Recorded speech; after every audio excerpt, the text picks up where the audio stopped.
We're going to move on to Commission regulations, adoption for possible action and workshop. Commission Regulation 14-11, Amendment Number 1, Application Procedure Dates, Turkey Hunts, Management Analyst 3, Maureen Hullinger. Maureen?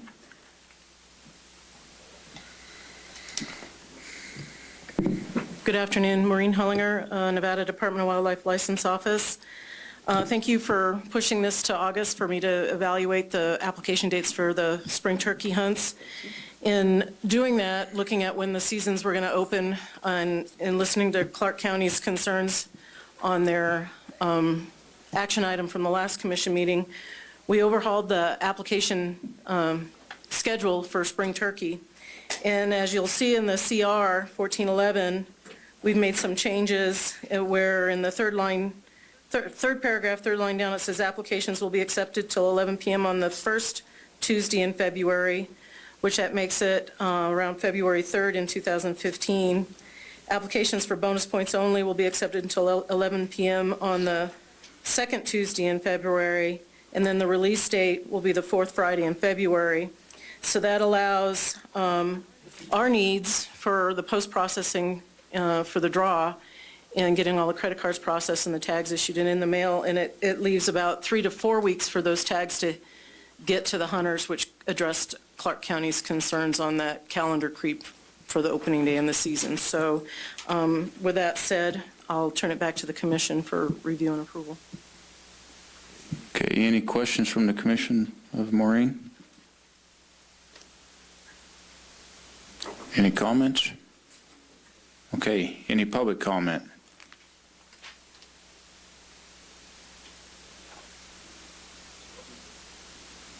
All right, I'll bring it back. Oh, I'm sorry. For the record, Paul Dixon, Chairman of Clark County.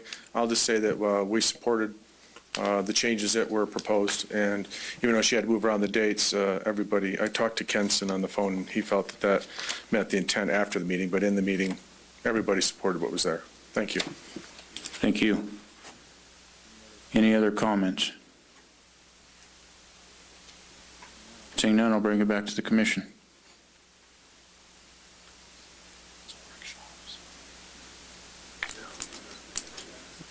This is for possible action today.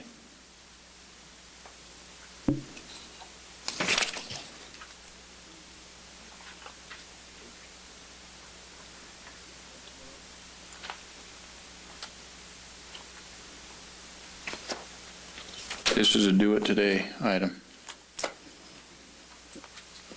So I'd make a motion to approve CR 14-11 amendment number 1 as presented by the department. Motion by Commissioner Drew, second by Commissioner Wallace. Any further discussion? Seeing none, I'll call for the vote. All those in favor signify by saying aye. Aye. All those opposed? Motion passed unanimous.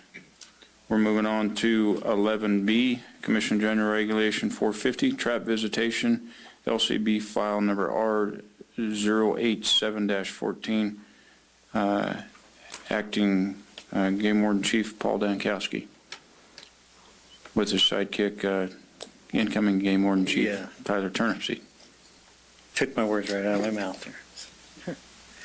Good afternoon. For the record, Paul Dankowski, Acting Chief Game Warden, and soon-to-be Chief Game Warden Tyler Turnipseed. I'm going to present Commission General Regulation 450, which is LCB file number R087-14, the trap visitation. And today, Friday, is slated for the workshop. At the Commission meeting in Tonopah in June, the Trapping Committee reported its findings. A motion was passed with language and intent to comply with NRS 503-570, which was SB 213. Said in part, the regulations must require the person to visit a trap, snare, or similar device at least once each 96 hours. In adopting the regulations, the Commission shall consider requiring a trap, snare, or similar device placed in close proximity to a populated or heavily used area by persons to be visited more frequently than a trap, snare, or similar device which is not placed in close proximity to such an area. Existing regulations require a person who places a trap, snare, or similar device which does not or is not designed to cause immediate death to a mammal to ensure that each trap, snare, or similar device placed by that person is visited at least once each 96 hours. In addition to those requirements, the proposed regulation requires a person who places a trap, snare, or similar device in close proximity to one of the populated or heavily used areas which are set forth in regulation to visit that trap, snare, or similar device at least once every other calendar day, except on private property or if a box or cage trap is used. Maps are available to reflect those areas.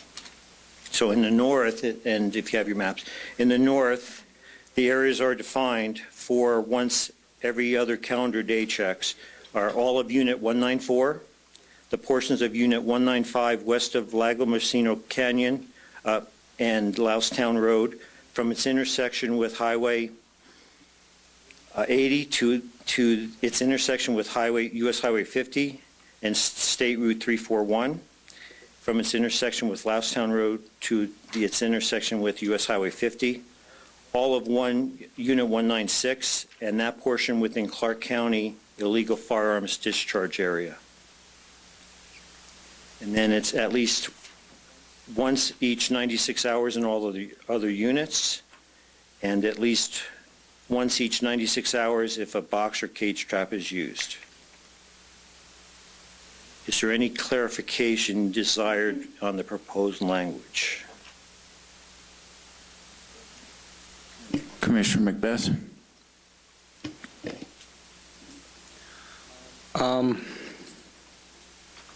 I thought that what we voted on in Tonopah was that the check was 2 calendar days. And so I'm trying to get my head around this. It says once every other calendar day.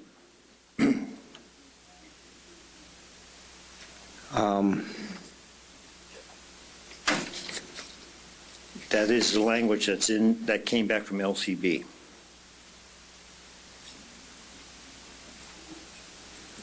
Commissioner McNinch? Yeah, and I was gonna ask, so I think what's happened here is that it probably went down the way that it, with once every 2 calendar days, and this is the LCB version that's come back, and they've changed it to every other calendar day. Is that what I'm understanding? That would be my understanding, and again, refresh my memory, it said what you voted on in Tonopah was 2 calendar days, at least once each 2 calendar days. once every 2 calendar days, or, yeah, And they came back with the word other, it looks like. every other Yeah. calendar day. Yeah, and I guess for me, I noticed that too, but I couldn't see why it would be different. What's the, they seem equal to me. So it's more of a clarification. If it's important for us to have the 48 and to make it very clear to the trappers, then that's fine. But otherwise, I don't know if it's worth, bannering over with them. I don't know. I'm just trying to decide whether it makes a difference myself in the amount of hours between checks that you intended. And just more semantics, yeah. 6-1, half the other. Okay, anybody else have any question? Commissioner McNinch? Yeah, Paul, on section 3, subsection 1B2, where it says right down at the bottom of page 2, where it's talking about the following portions of Unit 195. Right. We have 1 and then 2. It seems like we should have west of State Route number 341 in there, just to add the words west of, because I think that was our intent, and it just makes that clarification, just makes it real clear. I did note that. Okay, anybody else? Commissioner Bliss? In section 1, in a couple places, it says box or cage trap means a device that is designed to contain or confine an animal. And then the last part of that also has an animal, but if you read further into the document, it refers to it as mammal. Is there a difference? Should it be consistent with, I thought it was changed mammal at one other time? Or does it matter? I see where you're talking about animal in the new language. In the new language, and then if you go over to, on the next page, it would be the new number 5, the old number 2. It says in a manner which ensures that any mammal caught in a trap, snare, or similar device is removed from the trap, snare, or similar device. Just, it needs to be consistent, and for some reason it dawns on me that we had it all as mammal at one time.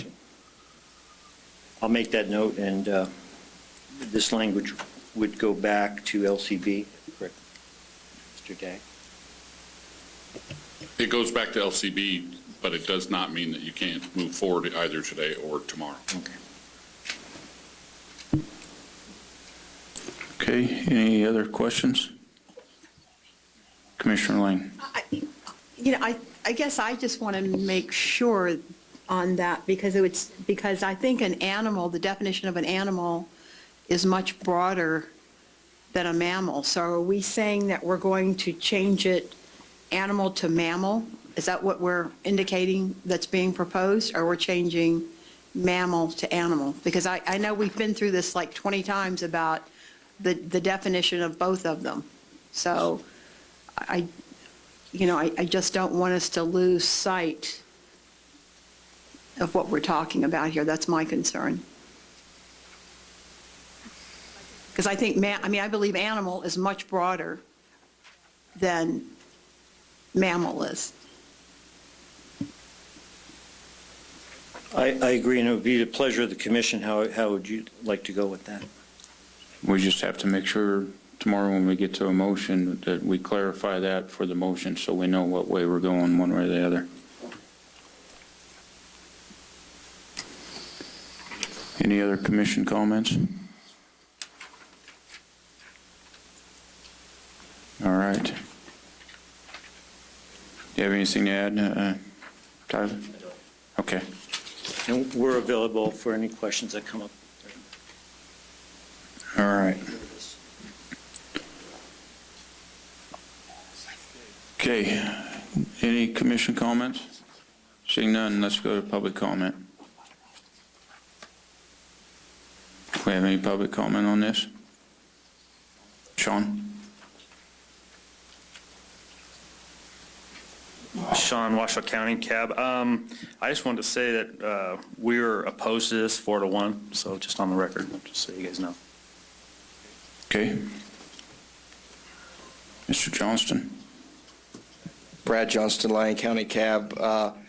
We received some public comments on this, and all the comments we received were uniformly opposed to the change. The common theme that was expressed by people who contacted me prior to the meeting or who attended our meeting was, why are we going to have one visitation standard for the proposed areas around Reno and Las Vegas, and another visitation standard for the rest of the state? And in particular, how does this change in visitation standards benefit wildlife or the general public? No one could identify how this change in visitation does one of those two things. The other concern expressed was what consequences might this have on trapping behavior, and how might it impact Lyon County if this visitation standard causes trappers to trap in different areas. Well, then a likely place might be Pine Nut Range or the Sweetwater Range in Lyon County, and we're just concerned maybe are we going to get too many trappers in those areas and that. So with that, in the comments we previously submitted prior to the meeting in Tonopah, we voted unanimously in opposition to this based upon public comments received. Thank you. Brad, before you leave, was there any comment or discussion on why having too many trappers would be a problem? No, I don't think it's necessarily will be a problem, but what will the impact of that be? I mean, have we examined that issue? I mean, have we said if it's every other calendar day in this area on the Sierra front, then will trappers pick up and move into other areas in greater numbers? And if so, what will that impact be? If we don't know the answer to those questions, I'm not so certain it's right to change the visitation standards. These are things that need to be considered before unintended consequences can happen from any action. And we're concerned whether or not those considerations have been taken into account. Now, my view is some people in the farming business like certain types of predators to exist because they get rid of certain types of animals that can be a pest in fields. So, I don't know. That was just the concern that was expressed. And there was no suggestion or recommendation to lower the trap check time for the rest of the state to alleviate that problem? Certainly not. Probably not. It was that the current standard is sufficient. Okay. Mr. Dixon. For the record, Paul Dixon, I think you all have copies of the action report, but I'll kind of speak for the rest of the audience and may or may not have looked at the Clark action report. We did have a split vote on this, 3-2. It could have been 4-1, but it was a split vote. Discussion lasted a fair amount of time, as always, and I think we kind of got to people summarizing their thoughts. And one of the things is that what is the drive for shortened visitation? One of the things that people have talked about is that when people are out, they don't want to have their animals caught in traps, they don't want to have kids. It's been a health and safety issue. And if you look around the state right now and you look at that issue, how does trap visitation stop an animal getting caught in a trap? SB 226 puts setbacks to move traps away from high use or high activity areas where you had human trap conflict could occur.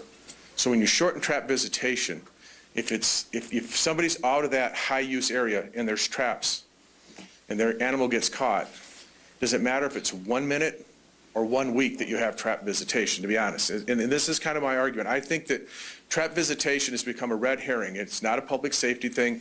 It's just basically trying to put a restriction on the trapping community. We've addressed high use areas and conflict by having the setbacks in 226. And the people who decided against that concept are people that basically said, well, the legislature told us to address or deal with visitation.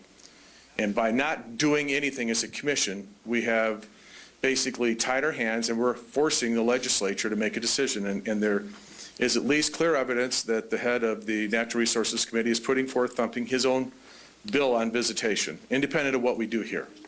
So have we already missed the boat because we've fought so long on this? And we've never addressed the real issue, which is, do you want trapping in area? I mean, do you let SB 226 go and you say, we addressed visitation with SB 226 and end it? Or do you basically say, we're going to cave and go to a 2-day trap visitation in these areas, which I don't know what impact it has. And nobody can explain that. And I think Brad had the same question from his cab. Everybody's asking, what does shortened trap visitation gain you? As a commission, as a community, public safety, what does it do for animals? I think the bigger thing is that people are more concerned if you have areas like Sloan Canyon or Painted Canyon where people can hike and you see something trapped. We have no recourse, even as wildlife hunters and fishermen out there doing things, to do with an animal seen in a trap in front of your kid, and if your kid sees that and you're out there, what do you do? I think we spend more time of saying, how do you deal with when you come upon a trapped animal and you're having some sort of interaction? What are the things that we need to do as a public or to that situation? And trap visitation isn't going to change that situation either. So with that, I'll just say that we voted 3-2 not to support any change to the trap visitation, and those that did vote to support the trap change really are looking at the fact that it may be an appeasement to stop the legislature from doing something that's going to impact all of us in a negative fashion, because when they do their decision, it's not going to make us happy and it's not going to make the people who are opponents to trapping happy. They're going to do something that makes both of us unhappy. Thank you. Come on up.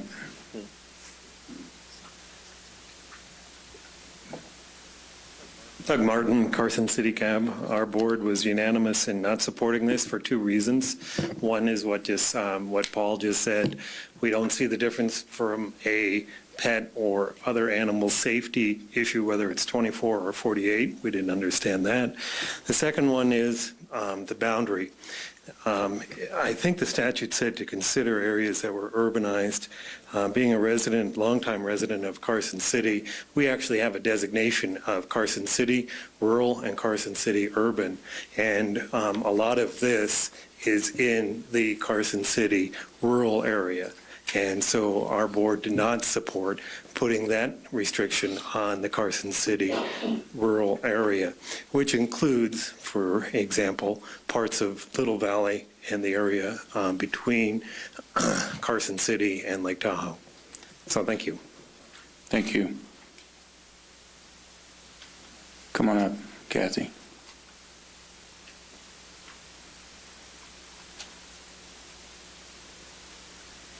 Kathy Smith, Reno, Nevada. I'm speaking for myself. Get this right. I hope you do pass the proposed trapping regulations despite the really minimal change from current regulations. There is no scientific reason not to do so. There are negative consequences to wildlife, especially the non-target wildlife. Non-target wildlife are much more likely to survive the shorter period of time that they are in a trap.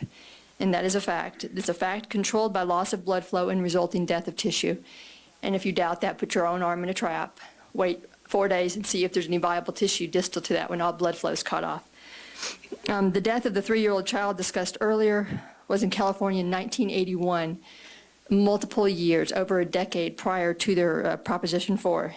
California counties with larger populations do have more documented coyote attacks, and it's difficult to determine if the increase is due to population increase or decreased trapping.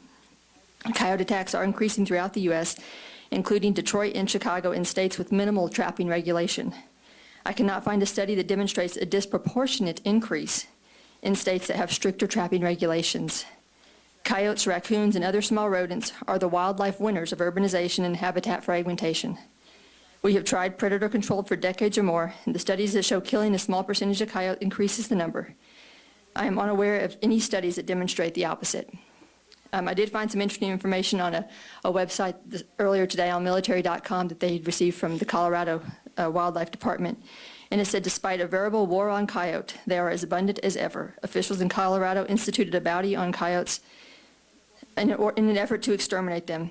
The people of Colorado blame coyote for livestock depredation and for decreasing deer and antelope populations. Nearly 1.9 million were shot, trapped, or poisoned over a period of 32 years. Despite the effort, coyotes are flourishing in Colorado today and expanding their range throughout the country. In order to have an impact, it's vital to remove either 70 to 80% of the entire population or the right coyote at the right time. It's also critical to maintain a high level of predator management for several years in order to have that intended impact. Intense regional predator control can work in some limited instances, not indiscriminate trapping. Again, there's no scientific reason not to put better limits on trap visitation. Thank you. Bob. Thank you, Mr. Chairman. For the record, Bob Bruner. In the Washoe cab, there was even the folks that were against it said that, there's not enough change here to really make a difference or for us to go through this. My main concern with this is if we designate 194, 196 as highly populated areas, then the counties can come in later and say that's a no firearm zone because it's already been determined a highly populated area. And we've got wilderness in there and everything else, so that's not really the case. We've got some great deer hunting in there. We have rifle hunters in there, so I don't need those areas to be designated as a congested area and prevent the deer hunting and other hunting that we have in those areas.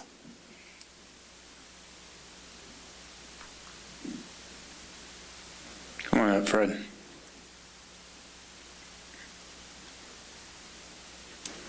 For the record, Fred Volz. Yes, it is about the wildlife of this state, as one ardent wildlife killer expressed at the most recent Washoe CAB meeting. However, once again, this commission has demonstrated its prejudice toward trapper convenience and opportunity through the minimal proposed changes to the current horrific trap visitation rules.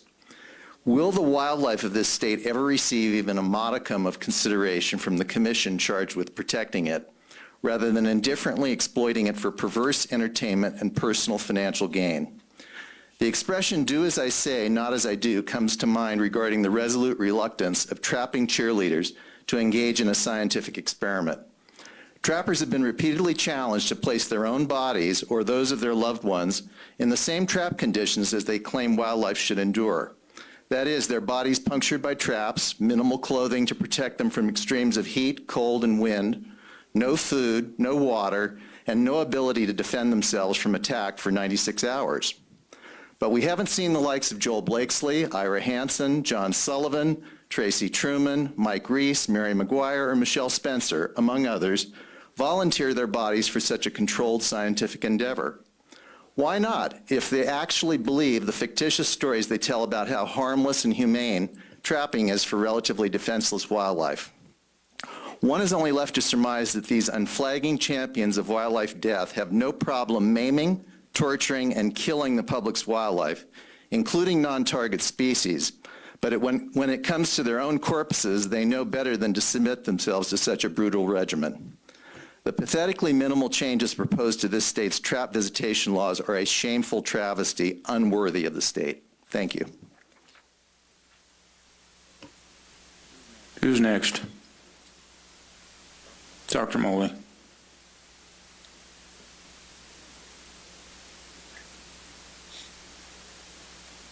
Mr. Chairman, Don Mulderino. I think Senator Ford's words probably said it best in the Reno paper a month or so ago, which was that the actions that you're contemplating this weekend were not in keeping with, at least in his view, with what his committee had in mind. And I fully agree with that, having sat through all of the meetings, as many of you did. And so that leaves you with an interesting situation. Do you want to make teeny tiny, or if I can characterize it, the Rob postage stamp approach to this issue? Or do you want to just thumb your nose at the legislature and say, no thanks, thanks for asking us, but we like things the way they are, even though we know there's a pile of problems with trapping? And even though you know there's a whole batch of trouble with non-target species that you and the legislative committee didn't know about when they passed this bill. That information came out after the bill was passed. And those jaw-dropping numbers would not look any different to legislatures than they do to me or people of the public who don't shoot or trap animals. So my suggestion is, why put minimal restrictions in areas, the congested firearms area in Las Vegas and around Reno where nobody traps anyway? It's baloney that the guys that are trapping for $1,000 Bobcat belts are not trapping at the edge of a school ground or in a church parking lot or just outside of Reno. They're not there. Blakesley was trapping 80 miles north of Gerlach when he got his citation in February for not visiting his traps for 2 weeks, or at least some of his traps. So it's a sham or a scam. I don't know what word is best, really. But I'm not in favor of any of it. I think you ought to have the intestinal fortitude to say, you know what, we're not going to do anything. Thanks for asking. Thank you. Okay, who's next? Come on up, Joel.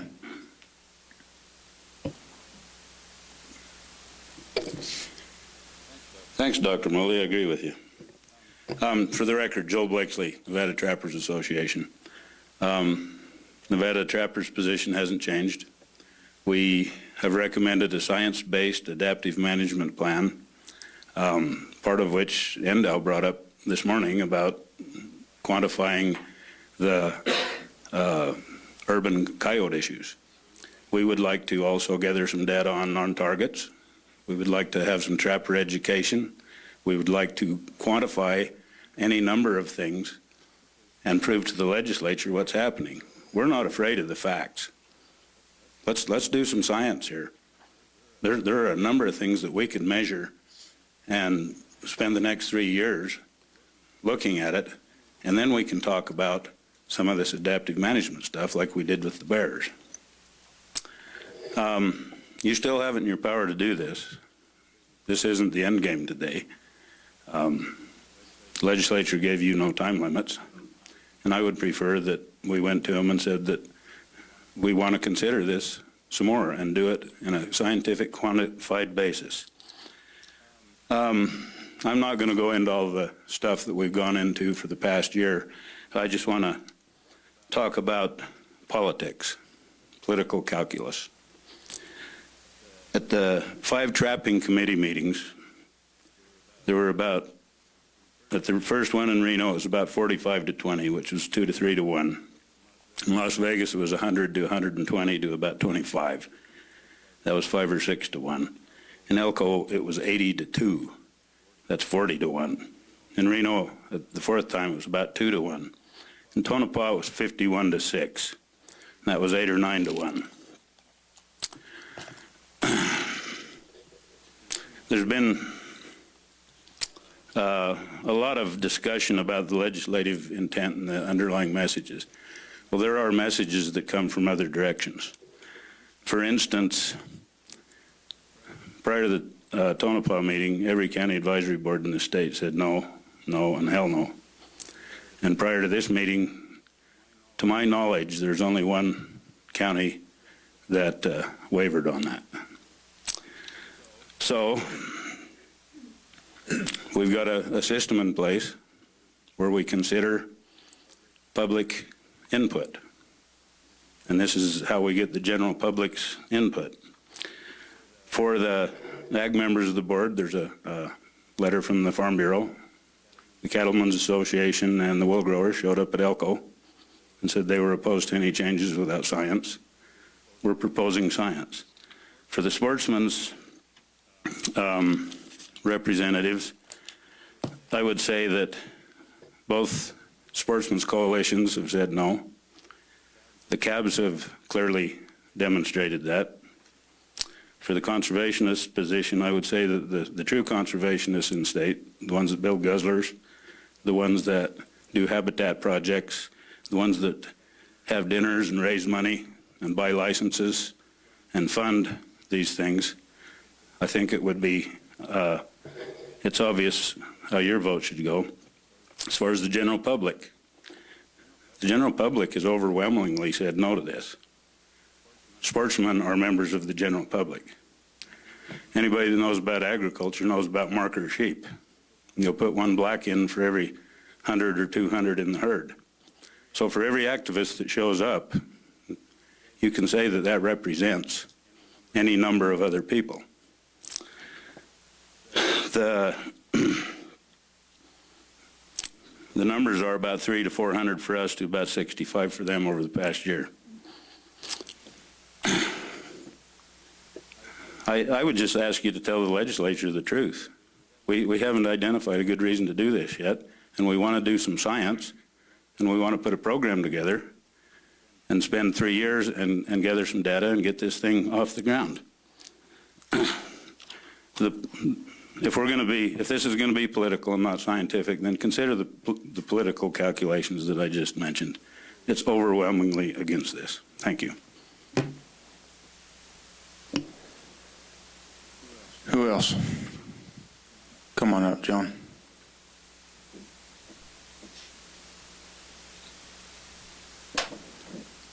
Yeah, Commissioners, John Sullivan for the record. I serve on the trapping committee and also the Clark County CAB, so I've had the good fortune to hear all this stuff quite a few times. And my comments to you today are that the single biggest problem with these changes to visitation has been the failure to define a problem.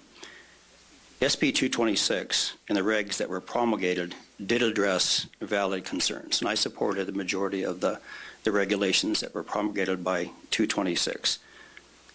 But this round of new regs coming out of SB 213 is widely considered to be punitive or simply placating one special interest group at the expense of another. When I was out in the hall a little while ago, Paul Dixon walked up to Joe and myself and said, geez, you trappers are causing all the problems. You know, jokingly, of course. But it was a good question. So the question is, what have trappers done to warrant all this attention? The sin, from what I can ascertain, is trappers are the lowest numbers, have the lowest numbers of members of all sportsmen's groups, which makes us the targets of the anti-hunting, anti-consumptive user groups. It's a political calculation. But what trappers have done and are doing is quietly going about our business, which has resulted in providing statewide disease control and predator control services. As Don Moldy said earlier today, Nevada trappers remove thousands of coyotes every year. And yes, we do.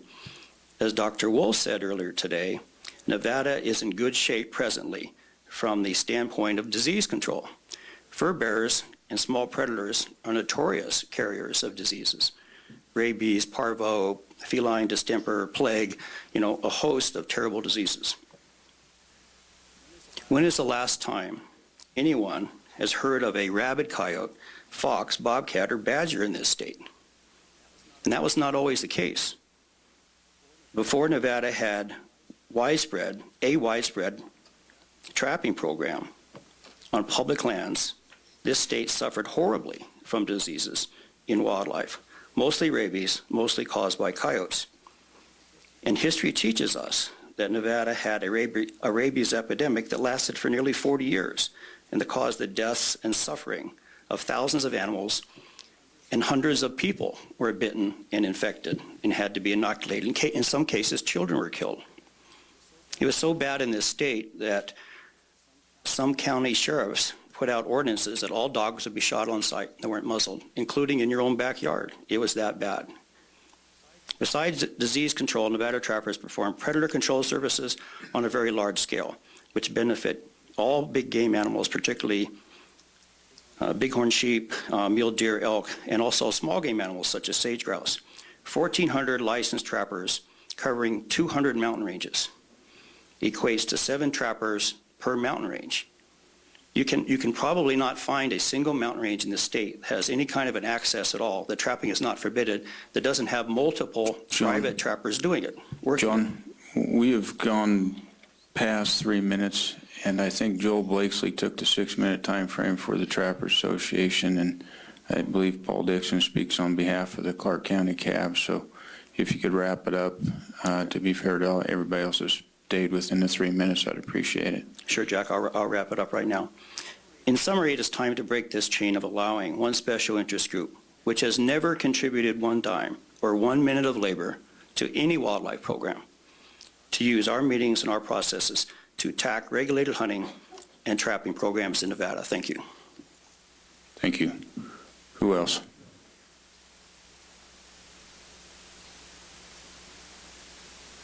Going once?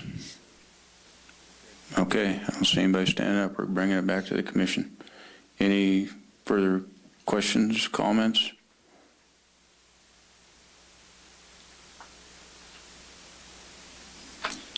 All right, seeing none, we'll move on to agenda item number 11C, Commission General Regulation 451, demerit points for trespass and trap visitation violations, LCB file number R088-14.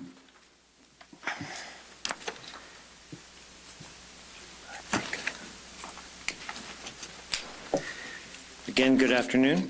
For the record, Paul Dankowski, Acting Chief Game Warden, and I'm here to present Commission General Regulation 451, LCB file R088-14, again Friday being a workshop. The existing regulation provides that a person who is convicted of committing a wildlife violation will be assessed demerit points according to a set schedule. At the Commission meeting in Tonopah in June, the Trapping Committee reported its findings. A motion was passed with language and intent to modify NAC 501.200, which is the demerit point schedule. That language was drafted and sent to LCB. Returned from LCB was the following, and there are 3 sections being addressed. First, the proposed regulation increases from 6 to 12 demerit points. The demerit points that NDL must assess for a conviction for hunting or trapping on private property without permission. Included in this proposal is an increase from 3 demerit to 12 demerits. The demerit points that NDL must assess for fishing in non-navigable waters on private property without permission.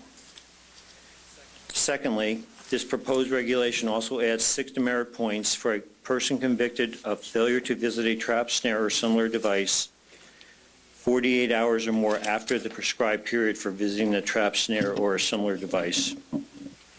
A conviction for failure to visit less than 48 hours after the prescribed period remains at 3 demerit points.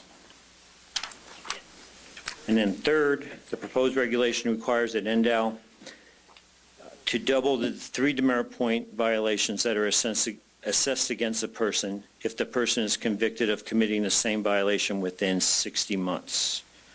3 sections. Is there any clarification desired on the proposed language? Commissioner Macbeth? Okay, on the demerit points, and I'm looking at page 12, where we now have for 503-240, 12 demerit points. So that is that's the one that we voted on last in Tonopah, and it was previously 3. And we're moving 3 to 12.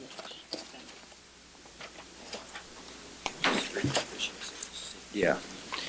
The 6-point violation that would be doubled to 12, or to extend it to 12, was for hunting or trapping on private property without permission. The 3-point fishing on non-navigable waters was not included in that it was a 3-point violation which does not show up on the schedule. All 3-point demerit violations do not show up on the schedule. Okay, so on page 12 is from 6 to 12, right? Yes, and LCB also brought along the 3-point violation for fishing on non-navigable waters on private property without permission, because it is all within the same NRS 503-240, which is unlawful to hunt, trap, or fish upon certain private property without permission. They brought that all forward to 12. Okay, and then moving to page 16, failing to visit a trap, snare, or similar device 48 or more hours after the required period for visitation is 6, and that was previously 3? This is a new one. This is new. The 3 demerit point violation for less than 48 hours still stands as previously written. So then there would be 2, one for a 3-point violation for less than 48 hours over the prescribed period, and then a 6-point violation, or 6-point demerits for over 48 hours over the prescribed visitation time frame. Commissioner McNich? And Paul, I don't remember asking this before, but I know what my thought was on how this would be, but if you had somebody that was 72 hours after the 96-hour period, are they going to get hit with the 6 demerit if this goes through, or would it be total of 9? It would be 6. Just 6, that's what I was hoping.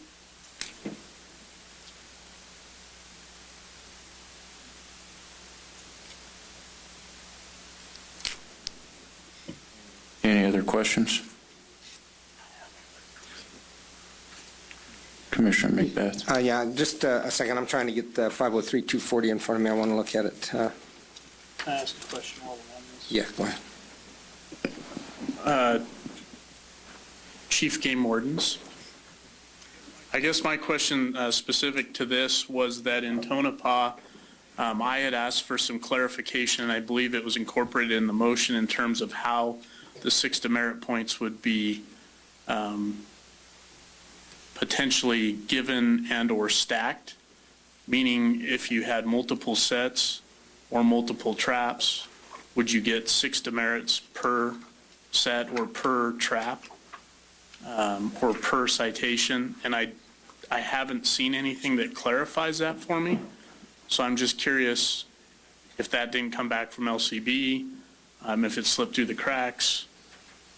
I believe that conversation at Tonopah, you asked that question, if we had a procedure to do that, and which I answered no. We answered that we did not have a set written standard to do that. There was some conversation about maybe having a meeting with NDOW and discussing that. I put some thoughts down, but it's not a result of a meeting.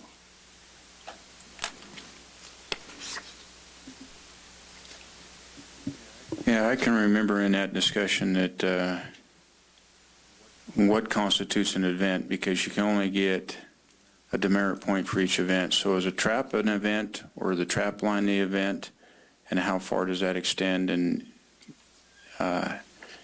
if you caught somebody in Washoe County late, and then you caught somebody in Humboldt County late, but they say it's my trap line, is that one event or two events because we're in two different areas?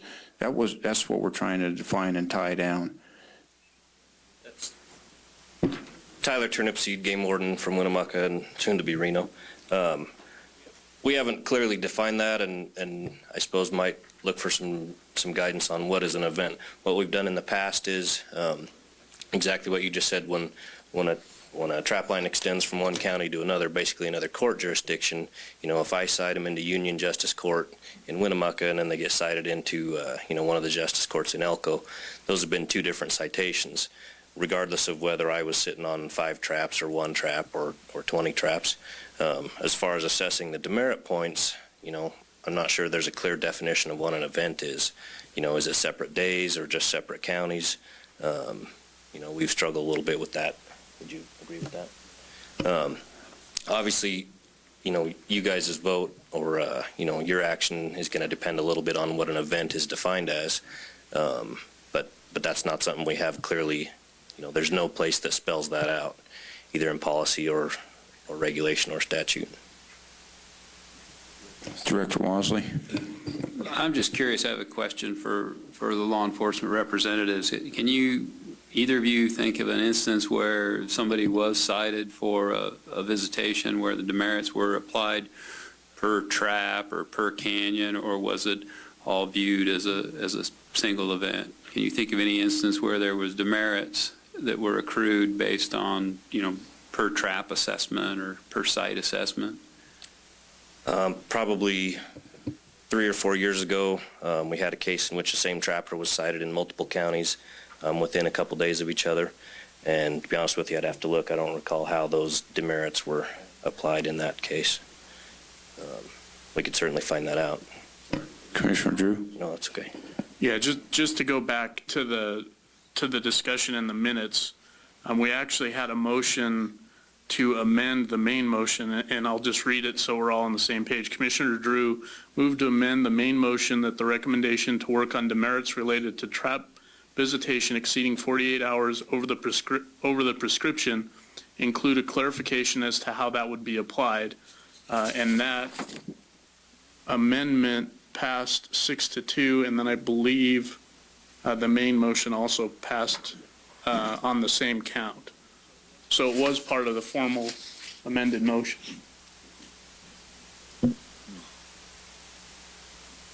Commissioner Young? Just kind of thinking out loud, maybe David might look at this a little different legally, and I know I have very limited law enforcement experience, and I'm probably not thinking about this the same way that these guys are, but if I were to write a speeding ticket, I decided I'm going to haul ass, make a very fast trip from Reno to Las Vegas in one day, and I get a speeding ticket in Mineral County, and then a few minutes later I get a speeding ticket in Clark County. I guarantee you that there are 2 different events, and there are 2 different citations, and 2 different crimes were committed. And I would venture to say it would be 2 different events. I could tell you in Clark County it would be 2 different events. And the thought, as I've always known with the Clark County District Attorney's Office, and I can't imagine a defense attorney that could defend that. But that's my opinion only. David, I'd be interested in yours. You're a lawyer. Gee, thanks. Actually, for me, it's fairly clear. It says failing to visit a trap.